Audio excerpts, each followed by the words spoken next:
Beaucoup de personnes sont toujours appelées. Beaucoup de personnes commencent l'école primaire. Mais il y a peu qui terminent à l'université. Beaucoup de personnes ont des diplômes. Mais il y a peu qui trouvent un emploi. Beaucoup de personnes deviennent des adultes. Mais il y a peu qui se marient. Parce qu'il y a une vérité qui explique, qui dit qu'il y a beaucoup d'appelés. Et il y a toujours peu de lieux. Et nous voulons comprendre pourquoi beaucoup sont appelés. Mais après, on se retrouve avec un petit groupe de personnes qui sont élus. Est-ce que c'est Dieu? Est-ce que c'est la nature? Est-ce que ce sont les entreprises? Est-ce que c'est la vie qui détermine qui est élu ou pas? La réponse est non. Ce n'est ni Dieu, ni la vie, ni les sorciers, ni même Satan qui détermine qui sont les élus. Ceux qui déterminent qui sont les élus, ce sont les appelés eux-mêmes. Wow. Alléluia. Donc, beaucoup sont appelés, mais peu sont élus. Parce que beaucoup se laissent être offensés. L'offense est l'une des choses qui amène à ce que peu sont élus. Alors qu'au départ, on voulait beaucoup de personnes. Alors qu'au départ, Dieu a appelé beaucoup de personnes. Mais à la fin, ce n'est que peu qui sont choisis. Ce n'est que peu qui sont admis. Ce n'est que peu qui sont élus. Pourquoi? Parce qu'il y a eu des offenses quelque part qui ont disqualifié beaucoup. Je peux pardonner à celui qui m'a offensé. Je peux surmonter cette blessure. Le plus important, c'est que je devienne ce Dieu appelé que je sois. Parce que si je laisse l'offense là me plonger, je serai disqualifié de ce que Dieu veut faire. Ne laissons pas l'offense nous disqualifier. Ne laissons pas l'offense. Surmontons l'offense. Surmontons cette blessure. Jésus n'a rien dit à Pierre. Pourtant, Pierre l'a renié. Il avait dit que Pierre, oh Pierre, pendant 3 ans, ils ont mangé, ils dormaient ensemble.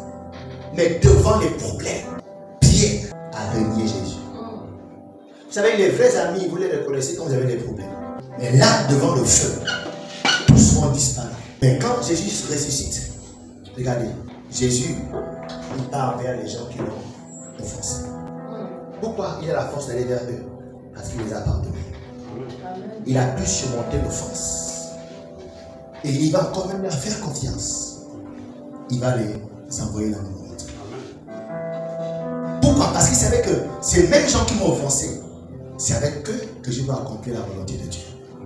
Ce sont eux qui doivent être des instruments qui vont m'aider à accomplir mon dessein. Alléluia. Quelqu'un peut t'offenser, mais regarde, cette personne-là est un instrument de Dieu pour que tu parviennes. Ne laisse pas l'offense t'éloigner de la personne. Amen. Ne laisse pas l'offense faire une croix sur la personne. Parce que si tu ne la fréquentes plus, qui va t'aider à arriver où tu dois arriver? Wow. L'offense, elle sera toujours là. La vie est pleine d'offenses. Les parents vont nous offenser. Le pasteur va nous offenser. Nos frères et sœurs vont nous offenser. Nous devons apprendre pour cela à surmonter la douleur et le mal que vont nous infliger les gens autour de nous. Le pasteur m'a dit ça, je viens faire l'église. Le frère a épousé la soeur que je voulais prendre, je viens faire l'église. Jésus ne va pas les décourager. Jésus, au contraire, il a convoqué une réunion avec tous ces disciples. Il dit, retournons, nous on va prendre un repas ensemble. Et là-bas, à ce repas, il va regarder Pierre. Pierre, m'aimes-tu? Une fois. Pierre, m'aimes-tu? Des fois. Pierre, tu m'aimes? Pourquoi? Parce qu'il a vu Pierre devenir quoi? Je me il est plutôt sûr. Comment? Est-ce que tu m'aimes? Parce qu'à présent, je vais réunir là au point où tu voulais frapper la peau de tout. Et là, Pierre s'est mis à rire. Oh yes. Amen. Vous pouvez sauver même les gens qui vous ont offensé. Wow. Yes. Parce que surmonter l'offense, c'est une grande manifestation d'amour. Il n'y a que l'amour qui peut te faire surmonter l'offense et de pardonner la personne. Et la langue la plus puissante dans ce monde, c'est la capacité d'aimer ses ennemis. La personne est choquée. Elle sait qu'elle attend de toi tout sauf ça. Elle attend de toi que tu frappes. Que tu frappes autour, que tu insultes, que tu maudisses, que tu cries. Mais elle te voit là tous. Non, c'est pas grave, je t'aime. Et la Bible dit quand tu fais ça, c'est comme des charbons, des braises que tu mets sur la tête de la personne. C'est-à-dire la personne a brûlé. Que Dieu nous donne la grâce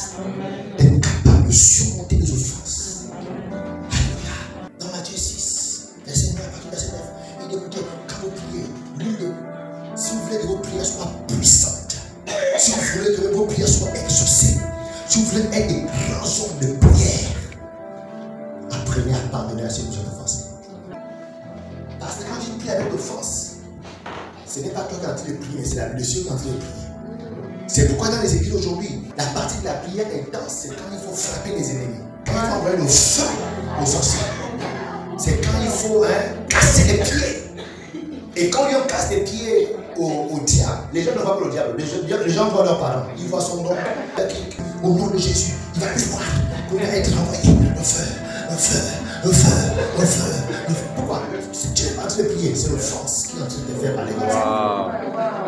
Parce que tu es offensé, c'est pourquoi tu as la force de prier comme ça. Et là, quand Dieu le voit, c'est juste un groupe de disqualifiés. Peur sont ceux-là qui ont la force de surmonter. Oui, tonton m'a blessé. Tantine m'a blessé. Mais je vais pleurer devant la face de Dieu. Et Dieu va me guérir. Amen. Mais il reste comment? Elle reste ma mère. Il reste mon père.